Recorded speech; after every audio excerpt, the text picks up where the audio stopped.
Al oğlum.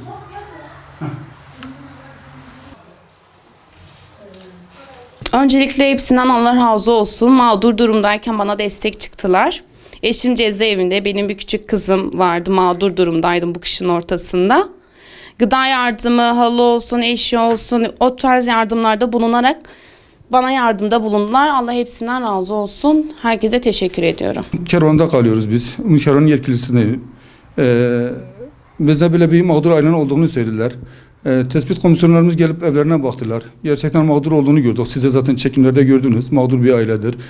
Eşi cezaevindedir. Bize hayırseverlerle bunu paylaştık. Hayırseverlerin yardımıyla topladıklarımız eşyaları getirip kendilerine teslim ettik. Allah hayırlarını kabul etsin. Bizim yardım kuruluşumuz genellikle hayırseverlere bağlı, zengin olan insanlara bağlı olan şeylerdir. Onların bize yardım etmesiyle biz de bu tür mağdur ailelerine yardım ediyoruz. Onların yardımlarını bekliyoruz. Onlar ne kadar bize yardım ederse biz de o kadar mağdurlara inşallah yardım edeceğiz. Allah onların da hayrı kabul etsin.